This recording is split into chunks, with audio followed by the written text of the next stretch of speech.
حضرت سیدنا ابو بکر صدیق رضی اللہ تعالیٰ عنہ سے روایت ہے کہ حضور پاک صاحب لولاک صلی اللہ تعالیٰ علیہ وآلہ وسلم نے ارشاد فرمایا، موسیٰ علیہ السلام نے اللہ عز و جل سے عرض کی،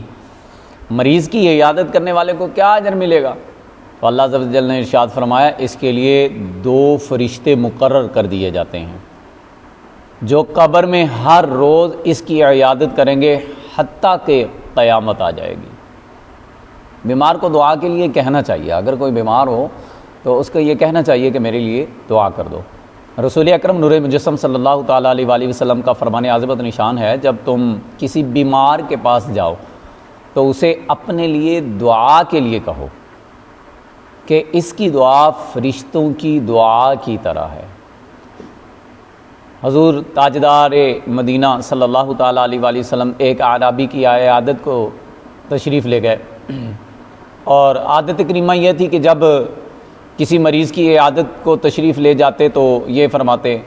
لا بأس طہور انشاء اللہ، یعنی کوئی حرج کی بات نہیں، اللہ تعالیٰ نے چاہا تو یہ مرض گناہوں سے پاک کرنے والا ہے۔ اس اعرابی سے بھی یہی فرمایا، لا بأس طہور انشاء اللہ۔ بخاری شریف کی حدیث مبارکہ ہے۔ لہذا ہمیں چاہیے کہ ہم کبھی بھی کسی بھی مریض کے پاس جائیں، ایک تو یہ نیت ہونی چاہیے کہ یہ کریم آقا صلی اللہ تعالیٰ علیہ وآلہ وسلم کی سنت مبارکہ ہے، کیونکہ حضور علیہ الصلاۃ والسلام خود مریض کی عیادت کے لیے تشریف فرما ہوتے تھے، آپ خود جاتے تھے، مریض کی عیادت کرتے تھے۔ تو جو بندہ مریض کی عیادت کرتا ہے اس کو ملتا کیا ہے؟ فرمایا کہ اس کی قبر پر 2 فرشتے مقرر کر دیے جاتے ہیں جو کہ اس کی عیادت کرتے رہتے ہیں حتیٰ کہ قیامت قائم ہو جائے گی، اس کو پتہ بھی نہیں چلے گا۔ اور دوسرا فرمایا کہ جب بھی آپ لوگ کسی مریض کے پاس جاؤ، اس کی عیادت کے لیے جاؤ، تو آپ نے ایک جملہ تو یہ کہنا ہے کہ لا بأس طہور انشاءاللہ، یعنی کوئی حرج کی بات نہیں، اللہ تعالیٰ نے چاہا تو یہ مرض جو ہے تمہارے گناہوں کو پاک کرنے والا ہے، دور کر دے گا۔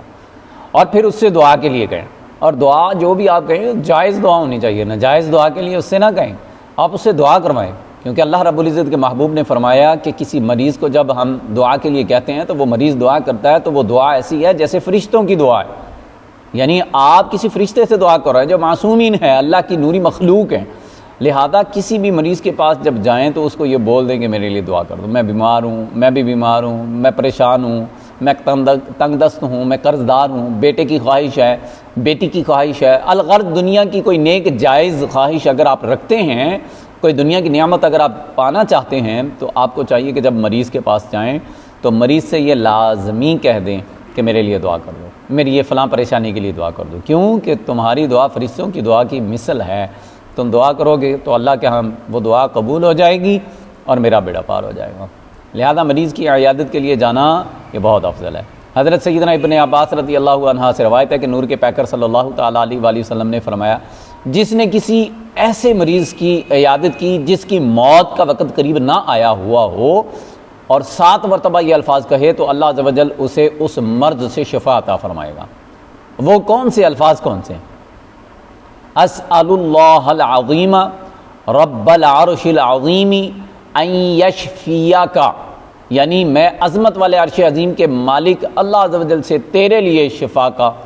سوال کرتا ہوں۔ ابو داؤد شریف کی یہ حدیث مبارکہ ہے۔ اللہ کی بارگاہ میں دعا ہے کہ اللہ تعالی ہمیں بیمار جو ہیں ان کی عیادت کرنے کی، سنت رسول پر عمل کرنے کی، اور بیماروں سے اپنے لیے اپنی پریشانیوں کے لیے دعا کروانے کی توفیق عطا فرمائے۔ آپ بیمار کو یہ بھی کہہ سکتے ہیں کہ میرے لیے دعا کر دو کہ قبر کا معاملہ میرے لیے آسان ہو جائے، منکر نکیر ان کے سوالات میں مجھے آسانی ملے۔ میرے لیے یہ بھی دعا کر دو کہ جب میں قبر میں جاؤں تو حضور کریم آقا صلی اللہ تعالیٰ علیہ وآلہ وسلم کی زیارت مجھے نصیب ہو جائے، آپ کا جلوہ مجھے نصیب ہو جائے، آپ کی پہچان مجھے نصیب ہو جائے۔ اور اس کے بعد یہ بھی دعا کروائی جا سکتی ہے کہ اللہ مجھے قبر کی سختی سے محفوظ فرمانا، اے مریض میرے لیے یہ دعا کر دو۔ اور یہ بھی دعا کے لیے بندہ کہہ سکتا ہے کہ میرے لیے یہ دعا کر دو کہ اللہ رب العزت مجھے، میرے ماں باپ کو، میرے اہل و عیال کو اور میرے سابقہ جتنے بھی مرحومین اس دنیا فانی سے چلے گئے تمام کو جنت الفردوس میں آقا کا پڑوس نصیب فرمائے۔ لہذا ہمیں جب بھی مریض کے پاس جانا چاہیے تو اچھی نیت کے ساتھ کریم آقا صلی اللہ تعالیٰ علیہ وآلہ وسلم کی سنت کو مد نظر رکھتے ہوئے اور اس سے جا کر اپنے لیے دعا کروانے کے لیے جانا چاہیے۔ اللہ رب العزت کی بارگاہ میں دعا کہ اللہ رب العزت ہمیں ان تمام باتوں پر اور جو احادیث مبارکہ بیان ہوئی ان پر عمل کرنے کی توفیق عطا فرمائے۔ آمین بجاہ خاتم النبی الامین۔